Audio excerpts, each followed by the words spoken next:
کنجوس شخص کتنا بد نصیب ہے کہ دنیا میں فقیروں جیسی زندگی گزارتا ہے اور قیامت کو امیروں جیسا حساب دے گا۔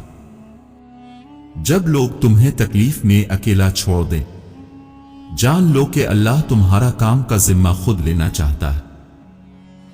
جو کسی مسلمان کو ایسی جگہ ذلیل کرے گا جہاں اس کی عزت کی جاتی ہے، تو اللہ اسے ایسی جگہ ذلیل کرے گا جہاں اسے اللہ کی مدد کی ضرورت ہوگی۔ جب اللہ تمہیں کنارے پر لا کھڑا کر دے تو اس پر کامل یقین رکھو، کیونکہ دو چیزیں ہو سکتی ہیں، یا تو وہ تمہیں تھام لے گا یا تمہیں اڑنا سکھا دے گا۔ جب تم کسی میں کوئی عیب دیکھو تو اسے اپنے اندر تلاش کرو، اور اگر اپنے اندر پاؤ تو اسے نکال دو، یہ حقیقی تبلیغ ہے۔ دکھ میں کبھی پچھتاوے کے آنسو نہ بہا، بلکہ یہ سوچو کہ تم وہ خوش نصیب ہو جسے اللہ نے آزمائش کے قابل سمجھا۔ اگر محبت کرنے والا شخص آپ پر غصہ کرنا چھوڑ دے تو سمجھ جاؤ آپ اپنی اہمیت اس کی نظر میں کھو چکے ہو۔ انسان موت سے بچنے کی کوشش کرتا ہے، جہنم سے نہیں۔ حالانکہ کوشش کرنے سے انسان جہنم سے بچ سکتا ہے، موت سے نہیں۔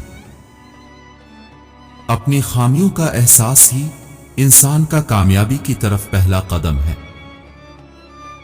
دوسروں کی توقعات کے مطابق زندگی بسر کرنے کی وجہ یہ ہوتی ہے کہ ہم ڈرتے ہیں کہ کہیں وہ دوسرا ہم کو چھوڑ نہ دے۔ وہ اللہ ہی تو ہے جو دل کی خاموشی کو سمجھ بھی لیتا ہے۔ کسی کا دل توڑنا ایسا ہی ہے جیسے کسی کو بے وجہ قتل کر دیا جائے۔ غم اور مشکلات صرف اللہ کو بتایا کرو، اس یقین کے ساتھ کہ وہ تمہیں جواب بھی دے گا اور تمہاری تکلیف دور بھی کرے گا۔ کسی سے نیکی کرتے وقت بدلے کی توقع نہ رکھو، کیونکہ اچھائی کا بدلہ انسان نہیں، اللہ دیتا ہے۔ اللہ کے خوف سے گرنے والا آنسو بے شک چھوٹا کیوں نہ ہو، لیکن اس میں اتنی طاقت ہوتی ہے کہ وہ سمندر کے برابر گناہ مٹا دیتا ہے۔ دن میں رزق تلاش کرو اور رات کو اس کو تلاش کرو جو رزق دیتا ہے۔ صبر ایک ایسی سواری ہے جو اپنے سوار کو گرنے نہیں دیتی، اور نہ کسی کے قدموں میں اور نہ کسی کی نظروں سے۔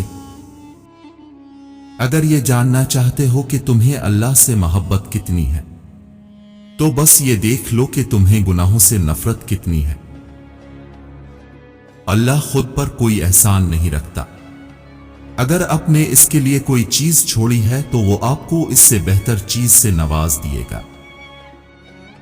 کائنات کی سب سے مہنگی چیز احساس ہے، جو دنیا کے ہر انسان کے پاس نہیں ہوتی۔ سب سے زیادہ قابل نفرت وہ شخص ہے جو لوگوں میں عیب تلاش کرتا ہے۔ اگر تو چاہتا ہے کہ خدا تجھ پر مہربان ہو تو اللہ کی مخلوق سے بھلائی کر۔